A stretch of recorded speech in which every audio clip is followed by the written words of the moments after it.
आदिवासी किसान की खेती योग्य जमीन पर अवैध खनन विरोध करने पर धमकी धार 2 मई प्रतिनिधि जिले के ग्राम धामदा में एक आदिवासी किसान की कृषि भूमि पर अवैध खनन का गंभीर मामला सामने आया है। पीड़ित किसान बेरूलाल 32 वर्षीय पिता लक्ष्मण ने उच्च अधिकारियों को शिकायत देकर आरोप लगाया है कि उसकी खेती योग्य जमीन पर जबरन कब्जे की नियत से जेसीबी मशीनों से अवैध खुदाई की जा रही है।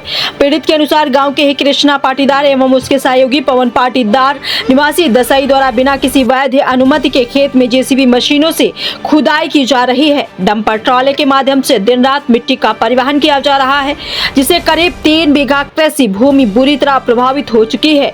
बेरूलाल ने बताया कि उक्त जमीन उसके परिवार की पीढ़ियों से आजीविका का मुख्य आधार रही है, लेकिन अवैध उत्खनन के कारण खेती पूरी तरह चौपट होने की कगार पर पहुंच गई है।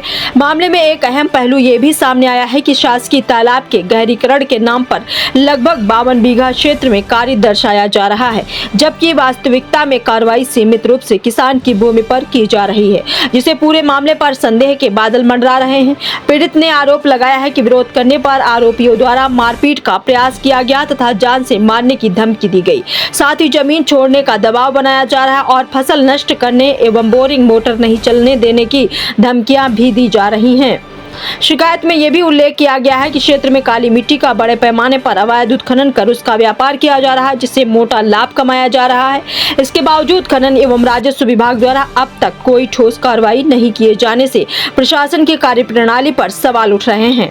बताया गया है कि पीड़ित द्वारा 13 अप्रैल 2024 को मुख्यमंत्री मानव अधिकार आयोग, कलेक्टर, पुलिस अधीक्षक, एसडीएम व तहसीलदार सहित विभिन्न अधिकारियों को लिखित शिकायत दी जा चुकी है, जिसकी प्राप्ति भी दर्ज है, लेकिन अब तक कोई कार्रवाई नहीं हुई। पीड़ित किसान ने प्रशासन से अवैध खनन पर तत्काल रोक लगाने, आरोपियों के खिलाफ सख्त कार्रवाई करने तथा उसकी जमीन व जानमाल की सुरक्षा सुनिश्चित करने की मांग की है। पीड़ित का कहना है कि गहरीकरण के नाम पर उसकी खेती योग्य भूमि को नुकसान पहुंचाया जा रहा है। यदि वास्तव में गहरीकरण किया जाना है तो उस क्षेत्र में किया जाए जहां पानी का भराव नहीं होता, न कि उपजाऊ कृषि भूमि पर। मामले में समय रहते हस्तक्षेप नहीं होने पर किसी बड़ी घटना की आशंका जताई जा रही। अब देखना यह है कि प्रशासन इस गंभीर मामले में कब तक ठोस कदम उठाता है और पीड़ित किसान को न्याय मिल पाता है।